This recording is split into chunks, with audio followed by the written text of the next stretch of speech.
नमस्कार दोस्तों, infinite coaching institute से मैं रितेश सर आज आपको बताने वाला हूँ बच्चों विभाज्यता का नियम।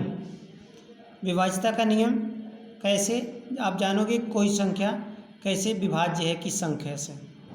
जैसे 2 से विभाज्यता का नियम है, जिस संख्या के इकाई अंक के स्थान पर 0, 2, 4, 6 अथवा 8 हो वह संख्या 2 से पूर्णतः विभाजित होती है।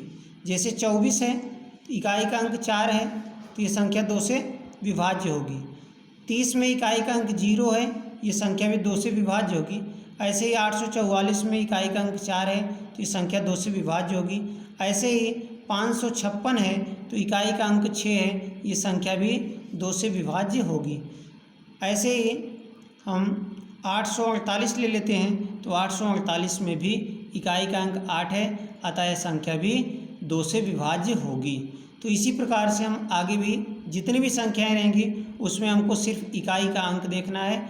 इकाई का अंक अगर 2 से विभाज्य है तो वो संख्या भी 2 से विभाज्य होगी, अर्थात इकाई का अंक 0, 2, 4, 6 अथवा 8 होगा तभी वो संख्या 2 से विभाज्य होगी। तो आगे हम देखते हैं इसी प्रकार 3 से विभाज्यता का नियम क्या है। तो देखिए, जिस संख्या के सभी अंकों का योग 3 से विभाजित हो जाता है वह संख्या 3 से विभाजित होती है। जैसे 345 था तो 345 में हम क्या देख रहे हैं कि 3 धन 4 धन 5 बराबर कितना आ गया 3, 4, 7, 5, 12। 12 देखिए 3 से विभाज्य है, अतः यह संख्या भी 3 से विभाज्य होगी। ऐसे 5469 में देखेंगे 5 धन 4 धन 6 धन 9, तो 5, 4, 9, 9, 6, 15 और 15, 9, 24। 24 भी देखिए 3 से विभाज्य होगा, अतः यह संख्या भी 3 से विभाज्य होगी। ऐसे और संख्या हम ले लेते हैं, जैसे देखिए 8436। तो यहाँ देख रहे हैं 8, 4, 12, 12, 3, 15 और 15, 6, 21 आ गया, अतः यह संख्या भी 3 से विभाज्य होगी। तो हम आगे देखते हैं बच्चों, अब 4 से विभाज्यता का नियम कैसे हम जानेंगे कोई संख्या 4 से विभाज्य है। तो देखिए, कोई संख्या 4 से विभाजित तभी होगी जब इसके दहाई तथा इकाई अंकों से बनी संख्या 4 से विभाज्य हो या दोनों के स्थान पर 0 हो। जैसे देखिए 400 है तो दहाई और इकाई अंकों के स्थान पर क्या है 0 है, तो ये 4 से विभाजित हो जाती है। देखिए 4 से विभाजित करोगे तो 100 बार आएगा। ऐसे 844 में इकाई तथा दहाई अंकों से बनी संख्या जो है 44 है, 44 4 से विभाज्य है तो ये संख्या भी 4 से विभाज्य होगी। ऐसे 1352 में 52 को 4 से विभाजित कर दोगे तो विभाज्य हो जाएगा, ये संख्या भी 4 से विभाज्य होगी। ऐसे ही अगर हम ले लें 3496, तो 96 देखो 4 से विभाज्य है, अतः यह संख्या भी 4 से विभाज्य होगी। तो हमको इसमें सिर्फ और सिर्फ अंतिम 2 अंक देखना है। अगर अंतिम 2 अंक 4 से विभाज्य होता है तो ये संख्या भी 4 से विभाज्य होगी। तो आगे हम देखते हैं 5 से विभाज्यता का नियम।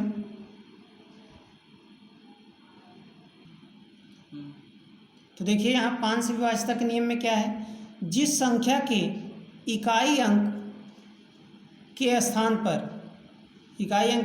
पर 0 या फिर 5 हो तो वह संख्या 5 से विभाज्य होगी। जैसे 3450 में इकाई का अंक 0 है तो ये 5 से विभाज्य होगी।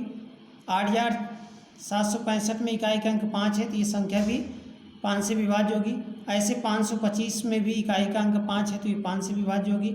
ऐसे आगे है 3400 में इकाई का अंक 0 है तो ये संख्या भी 5 से विभाज्य होगी। तो आगे हम बढ़ते हैं 6 से विभाज्यता का नियम क्या है बच्चों। तो देखिए, वे सम संख्याएं जो 3 से विभाज्य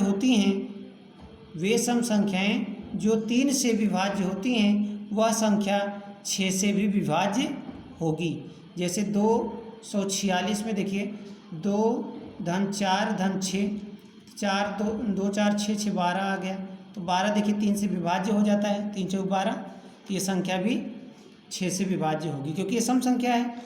ऐसे ही 684 है, 684 में देखिए 6 8 14 4 18 और 18 क्या होता है 3 से विभाज्य होता है, 3 6 18, ये संख्या 6 से विभाज्य हो जाएगी। ऐसे ही 1,45,314 में देखिए 1 4 5 5 10 3 13 1 14 4 18 आ गया। तो ये संख्या भी 3 से विभाज्य हो जाएगी, अतः ये संख्या 6 से विभाज्य होगी। एक और उदाहरण लेते हैं, जैसे देखिए 542, तो 5 4 9 2 11, तो ये संख्या 6 से विभाज्य नहीं होगी। सम संख्या जरूर है लेकिन ये 3 से विभाज्य नहीं है, क्योंकि अंकों को योग देखो 5 धन 4 धन 2, तो 5 4 9 2 11 आ गया और 11 3 से विभाज्य नहीं होता। अब इसी कड़ी में हम आगे बढ़ते हैं बच्चों। 7 से विभाज्यता का नियम बहुत ही इम्पोर्टेंट है और ये आपको बहुत कम जगह मिलेगा किताबों में, कहीं कहीं आपको मिलता है, नहीं तो ये 7 से विभाज्यता का नियम मिलता नहीं है जल्दी। तो देखिए 7 से विभाज्यता का नियम क्या है। इसमें पहले संख्या को 2 भागों में विभक्त कर लेते हैं। दाहिनी तरफ यानी इकाई की तरफ से 3 अंक लेते हैं तथा शेष अंक को बाईं तरफ लिखते हैं। फिर जो संख्या बड़ी होगी उसमें से छोटी संख्या को घटाते हैं। घटाने के बाद यदि संख्या 7 से विभाजित हो जाती है तो संख्या 7 से विभाजित होगी। यदि संख्या 7 से विभक्त हो जाती है तो संख्या 7 से विभाजित होगी। यदि संख्या बड़ी है, बड़ी मीन्स 3 अंक से अधिक है, तो यह प्रक्रिया आगे भी करते हैं। पूरा पढ़िएगा 2 बार, उसके बाद कैसे किया जाता है उसको करोगे तो आपको अच्छे से समझ में आ जाएगा। जैसे देखिए 3 8 7 2 4 7, तो इसमें क्या करेंगे, संख्या को पहले 2 भागों में विभाजित कर दिए। विभाजित करने के बाद देखेंगे जो संख्या बड़ी होगी उसमें से छोटी संख्या को घटाएंगे। तो 387 में से 247 को घटाएंगे, तो देखिए 7 में से 7 निकाल देंगे तो 0 आ जाएगा। 8 में से 4 निकालेंगे तो 4, और 3 में से 2 निकालेंगे तो 1। 140 आ गया। और बच्चों 140 देखो 7 से विभाजित हो जाता है, 7 दूना 14 और 0, तो ये संख्या भी 7 से विभाज्य होगी। ऐसे ही 14 87 171 है। तो यहाँ देखेंगे इसको 2 भागों में हम विभाजित कर रहे हैं। 2 भागों में विभाजित करने का मतलब ये 1 है। देखिए अब यहाँ 1487 है यानी 1487 और 171 है, तो 171 छोटी संख्या है, इसको हम घटा देंगे। तो देखिए 7 में से 1 निकालोगे तो 6 आएगा, 8 में से 7 निकालोगे तो 1 आएगा। इसी प्रकार यहाँ 4 में से 1 निकालोगे तो 3 आएगा और यहाँ पर 1 आ गया। अब देखिए संख्या 3 से अंक से बड़ी है तो क्या करेंगे, देखिए 13 16, ऐसे दाहिनी तरफ 3 अंक रहेगा, शेष अंक को बाईं तरफ। अब देख रहे हैं छोटी संख्या क्या है, 1 है, तो 1 घटा दिए इसमें से, तो यहाँ 6 में से 1 निकालेंगे तो 5 और यहाँ 1 और यहाँ 3। अब इसको 7 से डिवाइड कर दीजिए, तो 7 चौक 28, देखिए 315 है, 7 से विभाजित करना है तो 7 चौक 28, यहाँ आ गया 3 और यहाँ 5, तो 7 बचे 35, पूरा पूरा विभाजित हो गया। तो ये संख्या भी 7 से विभाजित होगी। तो अब आगे हम देखते हैं बच्चों 8 से विभाज्यता का नियम। 8 से विभाज्यता का नियम, देखिए कोई दी गई संख्या 8 से विभाज्य तभी होगी जबकि उसके सैकड़े, दहाई तथा इकाई अंकों से बनी संख्या 8 से विभाज्य हो, या फिर बच्चों तीनों के स्थान पर 0 हो। जैसे देखिए 1224 है, तो अंतिम 3 अंक देखना है, तो देखिएगा 8 दूना 16, 6 बचा और 4, 8 अठाई 64। तो ये संख्या यहाँ देख लीजिए 224 से 8 से विभाजित करोगे तो 8 दूना 16, 6 और 8 अठाई 64 आ गया, और ये संख्या देखिए 8 से विभाज्य है, अतः ये पूरी संख्या भी 8 से विभाज्य होगी। ये 8000 है, तो अंतिम 3 अंक क्या है, अंतिम 3 अंक 0 है, तो ये संख्या भी 8 से विभाज्य होगी। ऐसे अगर यहाँ 15,000 होता तो अंतिम 3 अंक भी क्या है, 0 है, तो ये संख्या भी 8 से विभाज्य होगी। ऐसे ही 2488 है, तो ये देखेंगे तो अंतिम 3 अंक देखना है। तो अंतिम 3 अंक देखो 4 8 8 है, तो 8 6 48, 8 एकम 8, ये संख्या भी 8 से पूर्णतः विभाज्य हो जाएगी। इसी क्रम में आगे बढ़ते हैं। 9 से विभाज्यता का नियम क्या है बच्चों? जैसे आपने अभी पढ़ा था 3 से विभाज्यता का नियम, वैसे ही 9 से विभाज्यता का नियम भी है कि जिस संख्या के सभी अंकों का योग 9 से विभाजित हो जाता है वह संख्या 9 से विभाजित होती है। वहाँ क्या था?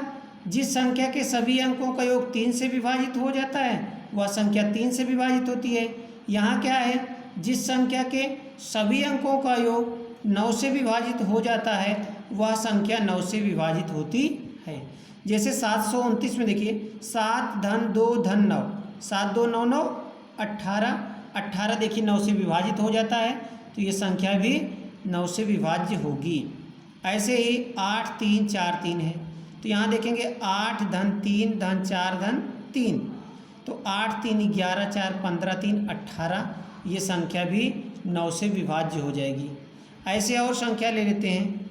देखिए 5 4 2 7, तो यहाँ देखेंगे 5 4 9 2 11, 11 7 18, ये संख्या भी 9 से विभाज्य हो जाएगी। ऐसे ही 1008 है, तो ये देखेंगे कि विभाज्य होगा कि नहीं, तो 1 और 8 जोड़ दोगे तो कितना आ जाएगा? 9, और ये 9 से विभाज्य हो जाएगी। अतः 1008 9 से विभाज्य होगा। तो आगे देखते हैं 10 से विभाज्यता का नियम। तो देखिए 10 से विभाज्यता का नियम क्या है? जिस संख्या के इकाई स्थान पर शून्य हो वह संख्या 10 से पूर्णतः विभाजित होगी। ये तो बहुत सरल है। जैसे 5000 है तो इकाई का अंक देख लेना है, 0 है तो ये 10 से विभाज्य होगा। 8430 है, इकाई का अंक 0 है, ये संख्या 10 से विभाज्य होगी। ऐसे ही 530 अगर है तो इकाई का अंक 0 है, अर्थात ये 10 से विभाज्य होगा। ऐसे 4370 है तो इकाई का अंक बच्चों क्या है? 0 है, ये संख्या भी 10 से विभाज्य होगी। तो ऐसे आगे भी आप कर लोगे। अब हम आगे बढ़ते हैं 11 से विभाज्यता का नियम। तो देखिए 11 से विभाज्यता का नियम क्या है? इकाई स्थान से आरंभ करते हुए सम स्थानों के अंकों का योग एवं विषम स्थानों के अंकों का योग का अंतर शून्य हो या फिर 11 का अपवर्त्य हो, अर्थात 11 का गुणज हो, तो वह संख्या 11 से पूर्णतया विभाजित होगी। अपवर्त्य मीन्स होता है बच्चों गुणज। जैसे मान लीजिए इकाई अंक से आरंभ करिए, सम स्थानों के अंकों का योग जोड़ लीजिए और विषम स्थानों के अंकों का योग जोड़ लीजिए, फिर इसका जो अंतर होगा या तो 0 हो या फिर 11 का अपवर्त्य हो, 11 का गुणज हो, तो वह संख्या 11 से विभाज्य होगी। जैसे यहाँ देखिए 3 धन 1, ये सम स्थानों के अंकों का योग हो गया, और 3 और यहाँ पर है 3 धन 1, इन दोनों का अंतर निकालना है। अंतर का मतलब घटाना तो खैर होता ही है, लेकिन अंतर का मतलब यहाँ आपको समझना है कि जो संख्या बड़ी होगी उसमें से छोटी को घटाएंगे। जैसे 3 1 4 और यहाँ 4 में से 4 घटा देंगे तो 0 आ गया, तो ये संख्या 11 से विभाज्य होगी। अब देखेंगे 52756 में, तो देखिए 52756 जैसे यहाँ लिखा हुआ है 52756, तो यहाँ देखिए 7 और 6 को हम जोड़ेंगे और 5 को जोड़ेंगे, तो देखिए 5 धन 7 धन 6 ये हो गया, और इधर 2 धन 5 हो गया। तो यहाँ हमको दिख क्या रहा है? 5 7 12 6 18, और यहाँ 5 2 7 आ गया। देखिए 7 6 13 5 18, और यहाँ पर 2 और 5 7 है, तो इसमें से घटा देंगे, बड़ी में से छोटी को घटाएंगे तो आ गया 11, अतः संख्या 11 से विभाज्य होगी। ऐसे बच्चों आगे भी आप कर सकते हो, और इसको आप चेक भी कर सकते हो। देखिए जैसे 52756 था, 11 से आप विभाजित करना चाहते थे, तो 11 चौक 44 आ गया, और बचा यहाँ 8 और 7 बच गया। तो यहाँ पर देखिए आगे क्या करना है, 11 7 77, 10 बचा, 5 यहाँ उतार लोगे, 11 9 99, बचा 6, अब यहाँ 6 बचा हुआ है, 11 छक्के 66, पूरा पूरा विभाजित हो गया। तो आपको ऐसे नहीं करना, आप सम स्थानों के अंकों का योग और माइनस विषम स्थानों के अंकों का योग का अंतर अगर 11 होगा या फिर 7 का गुणज होगा तो वह संख्या 7 से बच्चों, वह संख्या 7 से क्या होगी, 11 से विभाज्य होगी। ऐसे ही और देख लेते हैं एक क्वेश्चन, जैसे देखिए 2 4 4 2, तो इसमें देखिए 4 2 6 और माइनस 2 4 6, तो 6 में से 6 घटाओगे तो 0 आ जाएगा। ये संख्या भी 11 से विभाज्य होगी। तो बच्चों विभाज्यता का रूल मैंने आज पूरा पढ़ा दिया है, और अगर आपको समझ में आ गया है तो प्लीज़ वीडियो को लाइक करिए, शेयर करिए दोस्तों के साथ, और अगर अब तक आपने चैनल को सब्सक्राइब नहीं किया है तो प्लीज़ सब्सक्राइब करिए। धन्यवाद।